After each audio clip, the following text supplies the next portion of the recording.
CIS exam update में आप सभी का स्वागत है। और जो हमारा पिछली सीरीज चल रही थी प्रीलिम्स महासंग्राम, उसको मैंने कंप्लीट कर दिया है। उसके 17 वीडियो हैं, आप देख सकते हैं आपको किस हिसाब से तैयारी करनी है, CSET की अप्रोच क्या रखनी है। तो आपका 28 मई कई सारे वीडियो। आज का वीडियो उनके लिए है जो तैयारी की शुरुआत करने जा रहे हैं, क्योंकि जब भी आप तैयारी कोई शुरू करते हो ना, तो बहुत सारे आपके सामने चीज़ें आती हैं कि कैसे किया जाए, किस प्रकार की किताबें ली जाए, कोचिंग कैसी रहेगी, कौन सी कोचिंग में पढ़ना उचित रहेगा।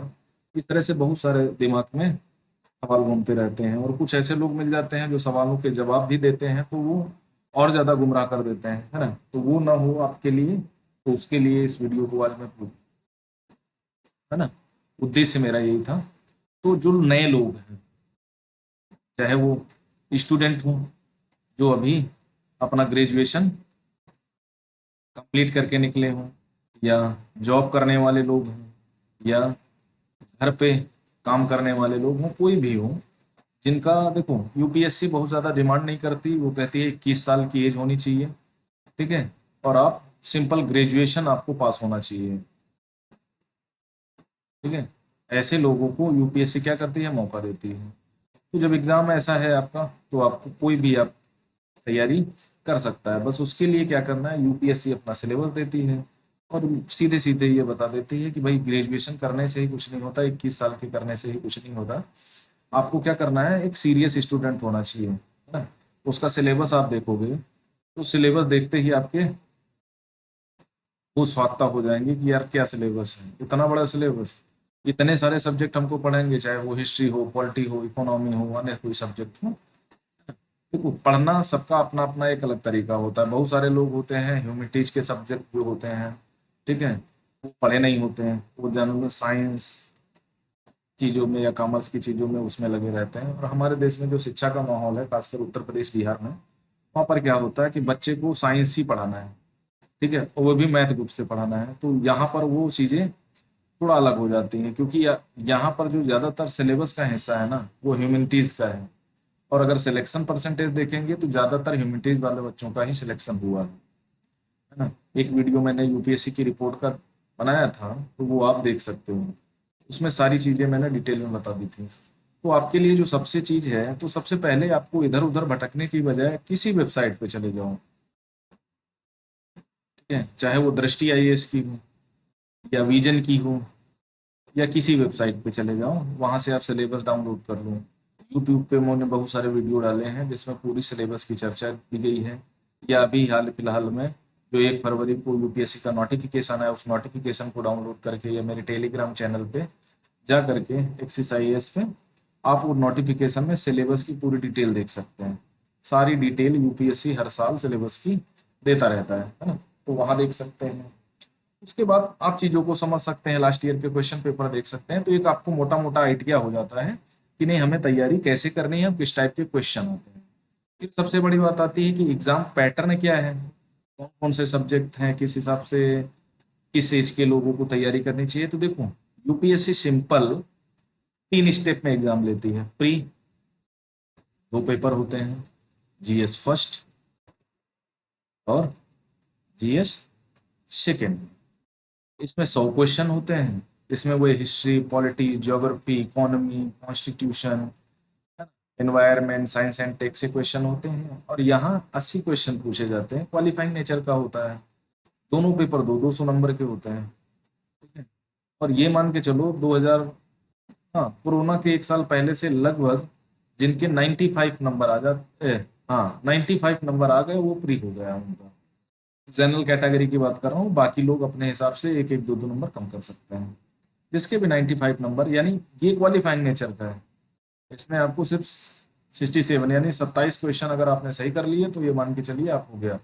और इसमें अगर आपने लगभग 50 क्वेश्चन के आसपास सही कर लिए तो इसमें 100% हो गया, ठीक है। तो ये 2 पेपर होते हैं। जो लोग ये पास कर लेते हैं, लगभग मान लिया इस बार शायद 1105 वैकेंसियां हैं, तो ये मान के चलिए करीब, हाँ, 16 से 20 के आसपास लोग क्या करेंगे, मेंस देंगे, यानी 16,000 प्री क्वालिफाई करेंगे हर ग्रुप टोटल। तो इसको जो लोग पास कर लेते हैं उनके लिए दूसरा फॉर्म आता है मेंस का। अब मेंस में क्या होता है उसको समझ लेते हैं। एक सेकेंड, साफ करने में टाइम लगता है। हाँ, तो मेंस में क्या होता है ना, मेंस में जीएस के 4 पेपर होते हैं। जीएस फर्स्ट 250 नंबर का, इसमें हिस्ट्री और कल्चर का पोर्शन, ज्योग्राफी और तुम्हारा हमारा समाज का जो पोर्शन होता है उससे रिलेटेड क्वेश्चन आते हैं। फिर आता है जीएस 2। जीएस 2 भी 250 नंबर का होता है, डिस्क्रिप्टिव टाइप का। इसमें पॉलिटी है, ठीक है, कॉन्स्टिट्यूशन है, पंचायती राज है, गवर्नेंस है, ठीक है, और सोशल जस्टिस है। ये इतने सारे 250 नंबर का होता है। उसके बाद जो जीएस थर्ड पेपर होता है, थर्ड पेपर में जो सामाजिक आर्थिक मुद्दे हैं जिसको हम सामान्य भाषा में इकोनॉमिक्स कह सकते हैं, है ना, और एनवायरनमेंट से रिलेटेड। उसके बाद साइंस एंड टेक और डिजास्टर मैनेजमेंट, इससे क्वेश्चन पूछे जाते हैं। यहाँ बर्डन इकोनॉमिक्स का और साइंस एनवायरनमेंट का दोनों का ज्यादा होता है। लगभग 150 नंबर के क्वेश्चन यहीं से पूछे जाते हैं। इसमें एक चीज रह गई, हाँ, आईआर, इंटरनेशनल रिलेशन। उसके बाद एक चौथा पेपर होता है जिसको GS 4। अब GS 4 में जिसको नीति शास्त्र या सत्यनिष्ठा आदि के शब्दों के नाम से जाना जाता है, इसमें क्या होता है, इसमें वही समसामयिक मुद्दे, है ना, जो महान महान लोग थे उनके कथन, उनके कार्यों का वर्णन, इस तरह से चीजें पूछी जाती हैं। तो ये भी यानी कुल मिला के जो जीएस का है वो लगभग 1000 नंबर का चारों पेपर होते हैं, 250 पेपर ईच। उसके बाद एक ऑप्शनल पेपर होता है। ऑप्शनल पेपर 250 नंबर के, एक ऑप्शनल के 2 पेपर होते हैं, 250 के। अब हिस्ट्री ले लो तो उसमें 250 के नंबर, और ये बड़ा इंपॉर्टेंट रोल अदा करता है यूपीएससी में। अगर आपके 300 प्लस नंबर आ जाते हैं तो ये मान के चलिए आपने कहीं ना कहीं जगह बना ली है। उसके बाद इन 4 और 2 ऑप्शनल पेपर के अलावा जो आपका और होता है, वो होता है एक निबंध का पेपर। निबंध के पेपर में क्या होता है, निबंध में 2 सेक्शन में 2 निबंध पूछे जाते हैं, सेक्शन ए और सेक्शन बी। सेक्शन ए में लगभग 4 से 5 निबंध होते हैं, सेक्शन बी में भी लगभग 4 से 5 निबंध होते हैं। इसमें एक निबंध लिखना होता है, एक इसमें निबंध लिखना होता है, लगभग 1200 शब्दों का लिखना होता है, ठीक है। तो ये भी 250 नंबर का होता है। तो कुल मिलाकर के हमारा जो मेंस का एवरेज बनता है वो 1750 नंबर का। और इन 1750 में जिनके 850 नंबर आ जाते हैं वो 100% मान के चलिए मेंस क्लियर कर लेंगे, ठीक है। इवन 790 नंबर तक भी वाले मेंस क्लियर कर लेते हैं। उसके बाद 275 नंबर का इंटरव्यू होता है, जिसमें अगर 150 नंबर आप प्राप्त कर लेते हैं, 850 150 यानी लगभग 1000 नंबर आप पा करके आप आईएएस बन जाते हैं। तो ये है इसका, जितना दिखने में सरल लग रहा है उतना टफ है। क्यों टफ है उसकी बात कर लेते हैं, क्योंकि देखो इसके सिलेबस को यूपीएससी ने सीधे सीधे दे दिया है कि हम भाई ये पूछेंगे, किस हिसाब से पूछेंगे, किस किताब से पूछेंगे, ये यूपीएससी नहीं बताती है। आप जो प्रीवियस ईयर क्वेश्चन पेपर है उनको देख लें, आप जो यूपीएससी ने सिलेबस दिया है, ठीक है, उसको देख लें, और एक आपको मोटा मोटा आइडिया हो जाएगा कि यूपीएससी कैसी आपसे डिमांड करती है। उसके बाद आते हैं कि किस टाइप की किताबें पढ़ करके कैसे तैयारी की जा सकती है। तो इसके लिए मैं, जो लोग अभी प्रिपरेशन करने वाले हैं तो उनके लिए यही बताऊंगा कि एनसीईआरटी, अगर आपने इन किताबों का नाम नहीं सुना तो मार्केट में या यूट्यूब पे जा करके इन चीजों का नाम सुन लीजिए। ये बहुत ज्यादा काम आने वाली है। प्री में लगभग 25 क्वेश्चन ऑल सब्जेक्ट से इनसे रिलेटेड 100% पूछे जाते हैं, चाहे वो हिस्ट्री की एनसीईआरटी हो, ठीक है, या पॉलिटी की हो, ठीक है।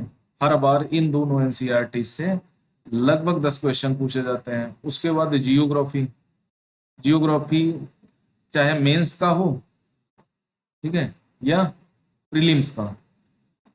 ज्यादातर अगर कक्षा 11 एंड 12 की एनसीईआरटी अगर आपने जियोग्राफी कर ली है तो आपको ये मान के चलिए आपको कोई मास्टर बुक पढ़ने की आवश्यकता है ही नहीं, बची ही नहीं। उसके बाद कुछ और किताबें हैं, जैसे इकोनॉमी से रिलेटेड आप एनसीईआरटी को पढ़ करके सीख सकते हैं, एनवायरनमेंट की है ना, सोशल जस्टिस की है, समाज की है, हमारे समाज की है, दार्शनिक की है, तो बहुत सारी एनसीईआरटी हैं। लेकिन मैं ये मानता हूँ कि एनसीईआरटी पढ़ने का मतलब सिर्फ पढ़ लेना नहीं है, उनकी जो एक्सरसाइज दी है, ठीक है, उनको भी करना है आपको, और उनसे ये अनुमान लगाना है कि नहीं हाँ हम कितने गहरे पानी में हैं और कहाँ तक जा सकते हैं। तो ये हो गया। उसके बाद आते हैं मास्टर बुक में। मास्टर बुक्स का मतलब होता है कि कई सारी बुक हैं, जैसे एम लक्ष्मीकांत पॉलिटी के लिए, हिस्ट्री के लिए आपकी विपिन चंद्रा, सतीश चंद्रा, है ना, ये सारी किताबें आती हैं। आधुनिक भारत, मध्यकालीन भारत, प्राचीन भारत, है ना, अलग अलग राम शरण शर्मा की बुक आती है, और भी कई सारी किताबें हैं। लेकिन अगर प्रीलिम्स के लिए आपको सीधे सीधे पढ़ना है तो दृष्टि पब्लिकेशन की एक बुक है, प्रीलिम्स प्रैक्टिस। एक प्रीलिम्स प्रैक्टिस सीरीज है और एक कुछ बुक करके आती है, तो उनसे भी आपका काम आराम से बन जाएगा। इकोनॉमी के लिए आपको इधर उधर भागने की, बहुत ज्यादा करने की जरूरत नहीं। मृणाल पटेल की क्लासेस कर सकते हैं, यूट्यूब पे उनके वीडियो अवेलेबल हैं, बहुत अच्छा पढ़ाते हैं, वो कर सकते हैं। एथिक्स के लिए अगर आपको कोई कोचिंग करना है तो विकास देवी कीर्ति हैं और बहुत सारे लोग हैं, उनसे कर सकते हैं। हिस्ट्री के लिए मणिकांत सर हैं, अवध ओझा सर हैं, तो इस तरह के लोगों को आप देख सकते हैं। यानी अगर सब्जेक्ट पढ़ना तो ऐसे लोगों से पढ़ना जिनका एक्सपीरियंस हो 20-25 साल का। नॉर्मल लोगों से पढ़ने से आपको कोई बेनिफिट नहीं होने वाला है। उसके बाद आप अपनी प्रिपरेशन को धार दे सकते हैं। और इसका जो सेकंड पार्ट है, क्योंकि वीडियो लंबा हो जाएगा, तो इसका जो सेकंड पार्ट है वो मैं कल या परसों में अपलोड कर दूंगा। और कुछ चीजें हैं, जैसे यूपीएससी की तैयारी करना मतलब किस टाइप के लोगों को तैयारी करनी चाहिए। देखो, इसका एक सिंपल सा फंडा है कि आपकी जो क्षमता है ना, पोटेंशियल कैसी है। अगर आपकी ये क्षमता है कि जो दैनिक घटनाक्रम है, चाहे वो श्रीलंका में हो प्रॉब्लम्स हो, या इंडो पैसिफिक ओशन में कोई प्रॉब्लम्स आ रही हो, या भारत G20 का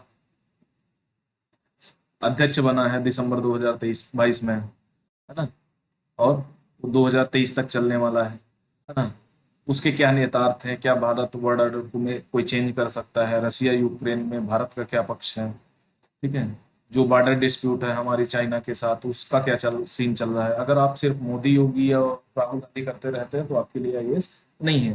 थोड़ा इन डेप्थ में जाकर के इन चीजों को देखना पड़ेगा, और हमारे जो साउथ ईस्ट एशिया की पॉलिसीज हैं, जो हम पड़ोसियों के साथ व्यवहार करते हैं, है ना, तो वो सारी चीजें क्या है। तो अगर ये सारी चीजें आप जानते हैं, पॉलिटिकल एंगल्स को आप पकड़ लेते हैं, कोई डेवलपमेंट है, कोई स्कीम है, उसके उद्देश्यों को आप पकड़ लेते हैं, क्या कमियां हैं उसमें वो पकड़ लेते हैं, तो आपको तैयारी करनी चाहिए। बस ये ध्यान रखना चाहिए, 15 से 18 महीने बेसिक करने के बाद ही आपको एग्जाम में उतरना चाहिए। जिन लोगों को बेसिक अच्छा है, जिन्होंने ग्रेजुएशन स्तर पर तैयारी करी है, या स्टार्टिंग में ह्यूमैनिटीज उनके सब्जेक्ट रहे, क्योंकि देखो बीए की जैसी पढ़ाई होती है ना, वो आईएएस में किसी काम की नहीं, जीरो है।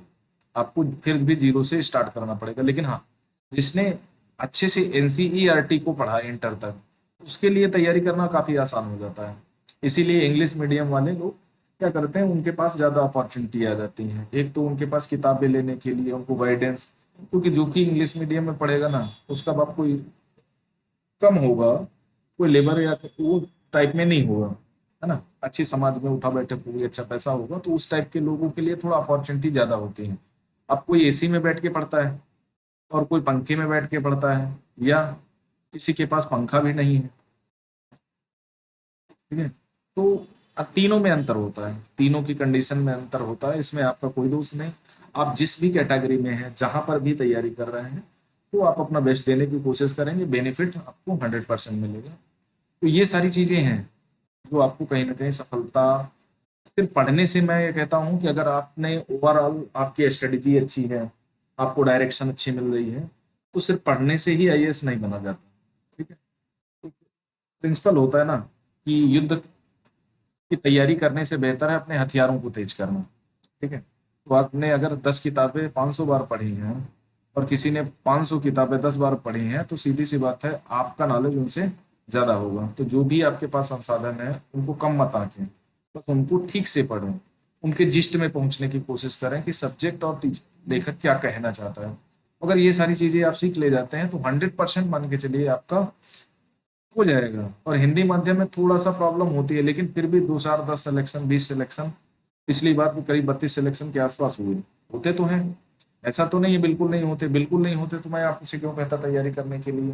दूसरा सेकंड पेपर जो है सी शेड जिसको बोलते हैं, इस पे आपको अभी से जो भी लोग स्टार्टिंग से तैयारी, जिनका मैथ अच्छा नहीं है, रीजनिंग अच्छी नहीं है, या रीडिंग कम्प्रिहेंशन में उनकी पकड़ अच्छी नहीं है, तो पर डे क्या करें, थोड़ा कोशिश करें, मेहनत करना शुरू करें, पे प्रैक्टिस करना शुरू करें, और उनको किसी चीज पे मत डालें। ठीक है, रोज का रोज करेंगे तो ये भी आप में अच्छा हो जाएगा।